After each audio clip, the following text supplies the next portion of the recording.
When we uncovered the secrets to Sugar Grove while trying to join the Order of Mysteries, we found a terminal entry where a pre-war agent was complaining about his team being pushed out of Huntersville. He said, "We are American intelligence. What's going on in Huntersville that not even we should know about?" This piqued my curiosity, and so we trek towards Huntersville. We find Huntersville on the Savage Divide, northeast of Spruce Knob. We bump right into it if taking the road north from the Freak Show and then traveling west from the Devil's Backbone. This is Highway 107, and when the path turns north, just before we reach Huntersville, if we look off to the right, we see a bunch of wolves hanging around a graveyard.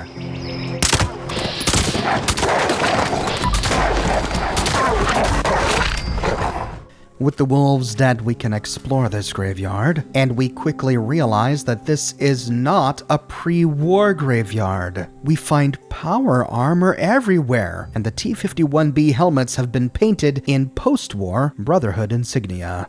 This is a Brotherhood of Steel graveyard. One of the first graves we find has a hat on a stick above a note, pinned to it with a screwdriver. Graveyard note.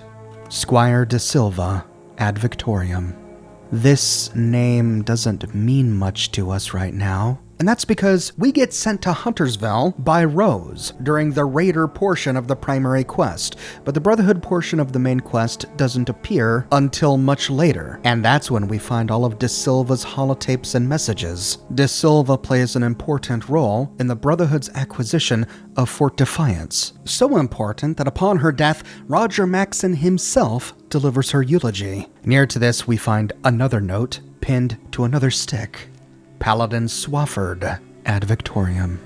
We learn from lore that we read during the primary quest that before the Scorched appeared in Appalachia, the Brotherhood of Steel and the Responders formed an alliance. Together, they teamed up and assaulted Huntersville to kill all of the super mutants they found here. We can even hear the speech that Paladin Elizabeth Taggarty gave to her troops in the moments just before the battle, recorded on the holotape Battle for Huntersville speech that we find at Grafton Dam. Civilization. The Brotherhood and Responders together have paid a high price to make that word mean something in Appalachia. Despite all the changes, farmers have worked the land. People have learned new skills, and we've built a new world. And the super mutants threaten all of that. I'm a soldier, a paladin, and I tell you that this is our moment. We will never be stronger, and the super mutants never weaker. If you're thinking in the heat of battle to run, to live to fight another day, know this. There is no other day. We win here, now. Responders and Brotherhood together, or we will die. So look to your left, look to your right. Promise to give your all to protect them, and they will protect you. Make no mistake, this will be the toughest fight of our lives. But we will win, because we're fighting for something, for each other, for our children, for civilization. Now, let's show these muties what we're made of. The Brotherhood had deduced that Huntersville was the source of the super mutant infestation of Appalachia, and they were successful. Despite suffering heavy losses, they killed all of the super mutants here, and after the battle, it is here where the Brotherhood buried their dead. But why were there so many super mutants here to begin with?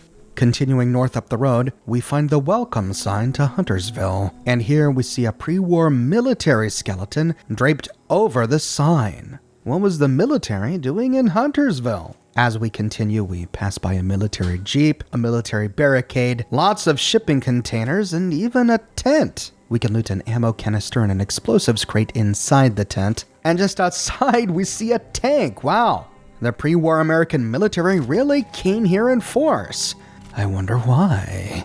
And it's then that we see evidence of super mutant habitation. We find their dogs and their meat bags hanging from the telephone poles, stacked up next to pre-war sandbag barricades. So the Brotherhood and the Responders failed. Despite wiping the super mutants out of Huntersville, the super mutants returned. Now from here we could continue to take the road west then north, but we hear super mutants talking above us. You not belong in Huntersville. Here we find a ruined house next to a water tower. Instead of taking the road and going through the main gate, we'll sneak through this ruin.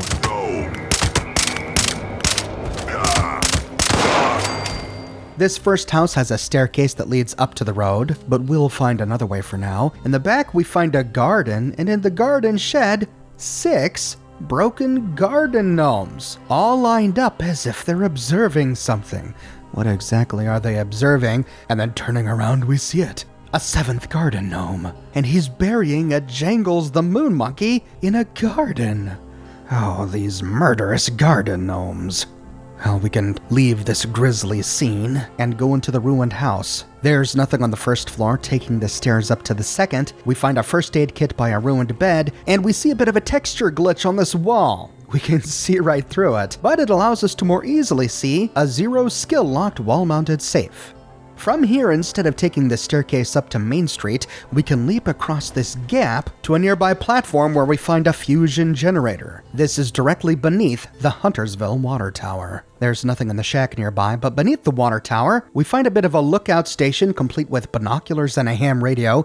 Nearby, there's an ammo canister and a first aid kit. And from here, we can take the road west directly to Main Street of town. This is where most of the super mutants are hanging out, and alerting one causes all of them to rush us. So we'll sit here and snipe off as many as we can before pulling out our shotgun to finish them all off.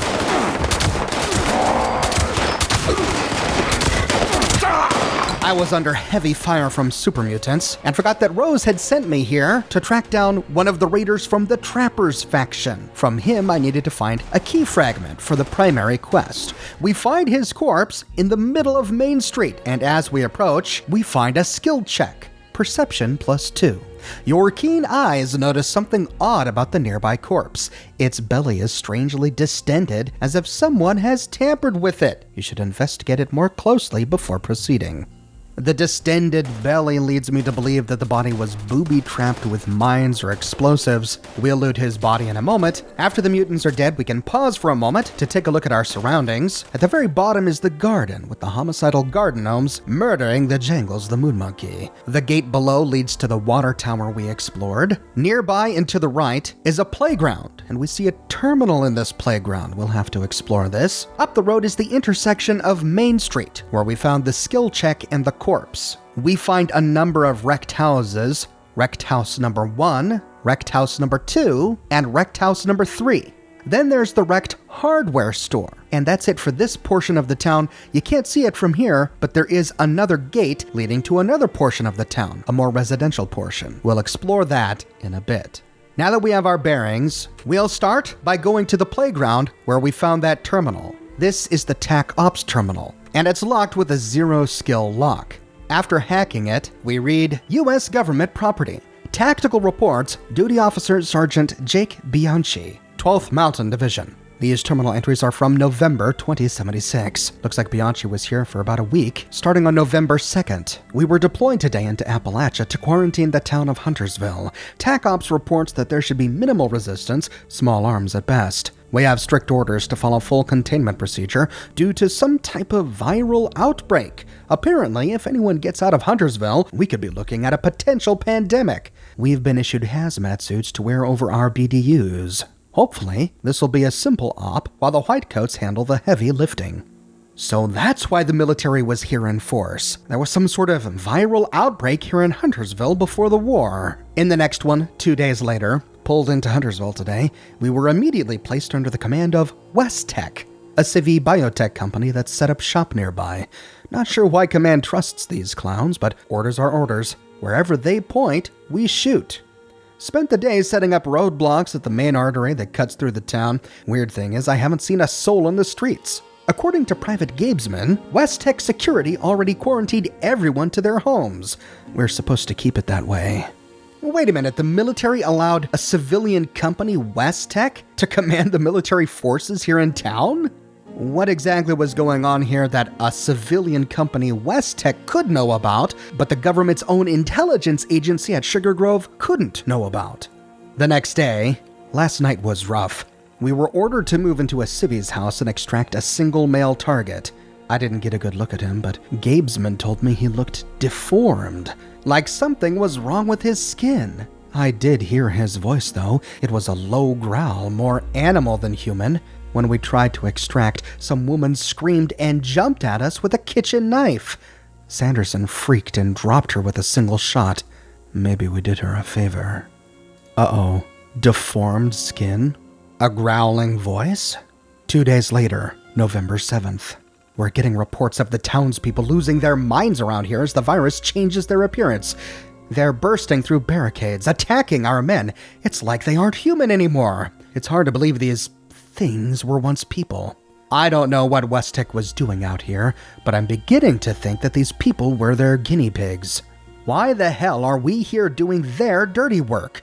It's not right, and I intend to get to the bottom of this mystery. Well, I think we have enough evidence now to piece together what might have gone on here. Deformed skin, growling voices, superhuman strength that can burst through barricades? That sounds an awful lot like a super mutant. But it's moments like this we realize that not everything was hopeless in the Fallout universe. This soldier at least had a conscience. But in the final entry on November 9th, new duty officer, Sergeant Orlando Garrett, 12th Mountain Division. I'm here to replace Sergeant Bianchi, who's been relieved of duty. According to the MP report, Sergeant Bianchi was charged with 3 counts: gross misconduct, dereliction of duty, and insubordination. He'll be transferred back to our forward command outside of Huntersville, and then to headquarters for formal sentencing. In the meantime, it's my job to make sure that this containment operation at Huntersville continues to run smoothly and give west-tek all the courtesy and assistance that I can. And this is how atrocities happen. Remove anyone out of your way that raises even the slightest criticism. But Sergeant Bianchi was raising a ruckus during the middle of war. Dereliction of duty, gross misconduct? We can only hope that Sergeant Bianchi wasn't executed for his conscience. Backing out of the terminal, we can head up the road towards the crossroads and finally loot the body of Walter Griswold. On his inventory, I only found the quest item I needed to continue with the raider portion of the primary quest, the Trapper's Key fragment. But shortly after looting the fragment while listening to Rose talk with us... Walter and the Trappers. Okay, so the body really was booby-trapped, but not with any explosives that we could actually loot. And apparently we needed a 2 perception or greater to be able to detect this. Okay, nice touch. I won't go over Rose's transmission now. I'll save that for when I go over the primary quest. Instead, let's continue exploring Huntersville to try and figure out exactly what went on here. We'll start by exploring Ruined House number 1. I find that when the super mutants respawn, they tend to respawn in this house. They've been occupying it for a long time. We find meat bags and tire beds, even dog corpses downstairs. Heading upstairs, we can loot an ammo canister and the corpses we killed earlier. And in the southwestern corner of the 2nd floor, we find a handwritten note. Nina Benchley's note. I can hear them at the door banging, trying to get inside. They've taken my father away, shot my brother, and now they're coming for me. west-tek and the military have turned our innocent town into something horrible. I don't know what they put in the air or the water, but everyone's sick. Everyone's changing. It's too late for me. Get out now. Get out while you can. Nina Benchley. So west-tek somehow infected the people of this town with a virus that turns them into super mutants. They infected the people of this town with FEV? Was it on purpose? Were they really using these people as guinea pigs, as Sergeant Bianchi guessed? Or was it an accident? After looting an ammo canister and a first aid kit from house number 1, we can head back to the street. Here we find a pre-war military vehicle filled with super mutant blood bags. The super mutants have been using it for meat storage. Crossing the street, we see the hardware store. Heading inside, we can open a red door to the west, which leads to a storage room, where we find an end-of-dungeon steamer trunk and a first aid kit. This hardware store is completely ruined, but if we take a staircase to the northwest and turn around, we find an endurance bobblehead lying on a bit of ruined floor. Always be ready to take one for the team. When used, gain +2 endurance for 1 hour. From here, we can leap on top of the roof, where we find the skeleton of a pre-war military soldier clinging to a duffel bag. In the backyard of this house, we find some sort of machinery next to a workshop. This did have a staircase that led below, but it's all filled in with rubble. From here, we can move to ruined house number 2. Exploring the backyard first, we see a playground and a garden. There's a workshop out back with a few minor containers, and then we can explore the house through a hole in the back wall. There's one metal box on the first floor, and a cooler in the kitchen. Then, taking the stairs, we arrive on a horribly ruined second floor. The walls are mostly gone. We find a few containers to loot, but nothing much else for house number 2. This leaves one more house to explore on this side of town. We can cross the street from house number 2 to explore ruined house number 3. And immediately we find a holo-tape on the kitchen counter. We'll come back and listen to this in a minute. After looting the kitchen, we can head upstairs, turn off our radio to avoid demonetization, and here we find a bunch of toys and a child's crib next to a bottle. A family lived here with a small child. After looting the house, we can head back to the kitchen to listen to the Huntersville incident. Who is it? U.S. Army, ma'am. Open up, please. What do you want? Just open the door. Sherman.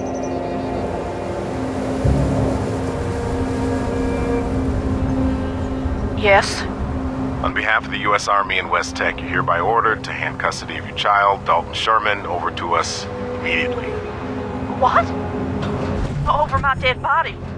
He's sick. He's not going anywhere. You have no choice. Where is he, ma'am? Hell, I don't have a choice. You're not moving that child 1 inch, so help me. Ma'am, if you don't move aside right now, we'll move you ourselves.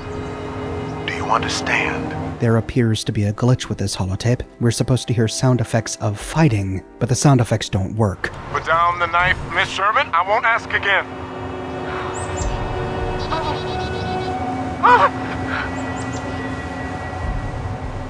No! Get out of my house! Dalton is only sick!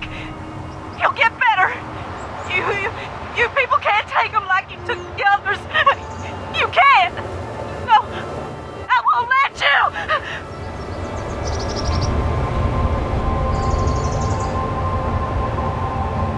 Hold it! Hold it! God damn it! Corporal Gibbons. Put her in the body bag. Private Zaleski. Go find the kid. They were even taking infected infants from their mothers. What exactly happens to an infant infected with FEV? The virus that turns people into super mutants. Perhaps that's what west-tek wanted to find out, and perhaps that's why they took Darlene's baby. That's it for the southern portion of town. Taking the road northwest, we open a gate to enter the northern portion.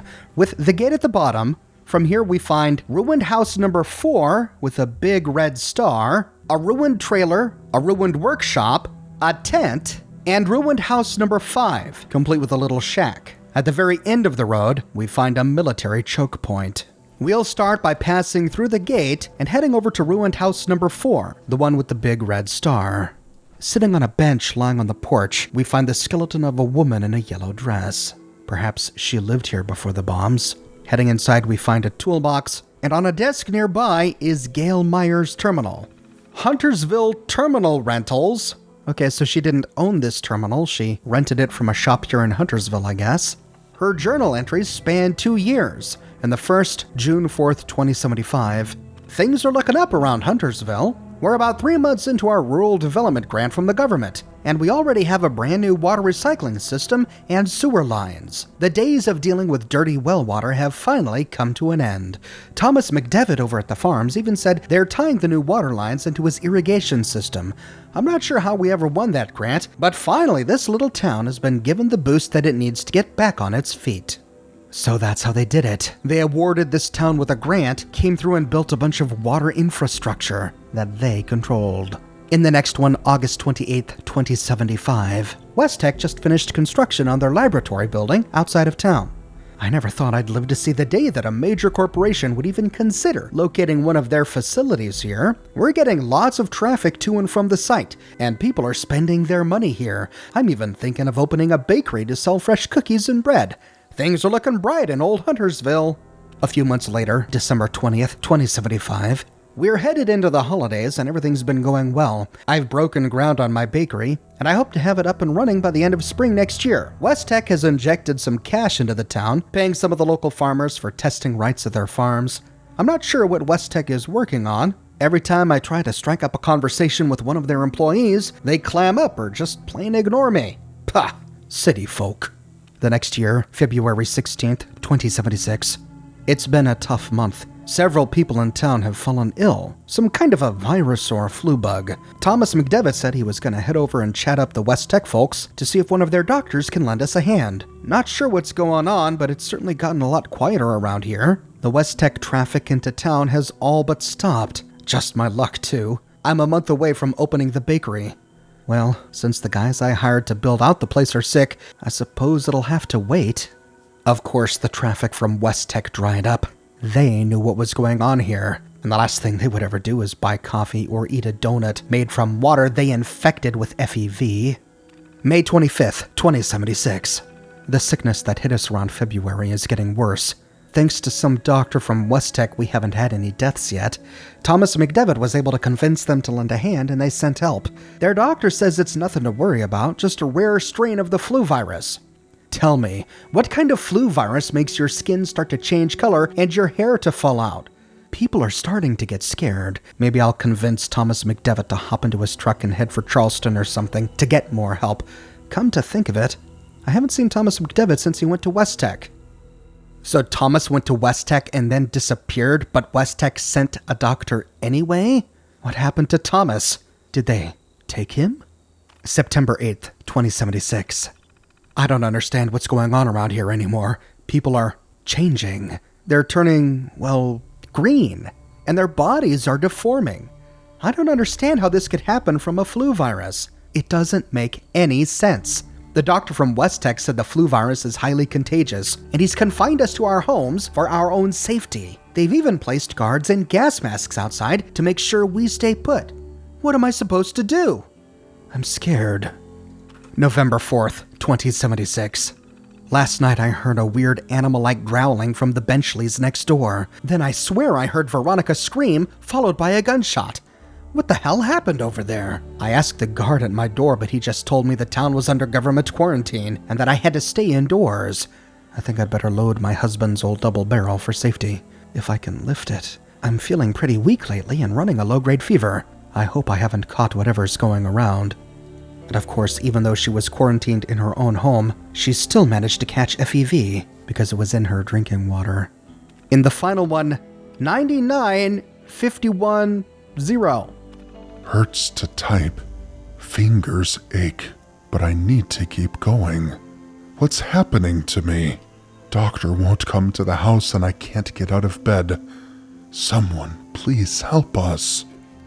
Her terminal filled in many of the blanks and leaves us with a lot to process.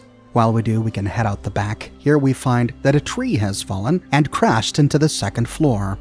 We can use it to shimmy on up, where we find a ruined bedroom. And if we look beneath the bed, we find cell key W9FZ. If you watched my video on Sugar Grove, you'll know that this key unlocks one of the cells there. And now that we know what happened here at Huntersville, this means that west-tek kidnapped at least one of the infected residents here and interred that person at Sugar Grove to be used in their secret assassin project.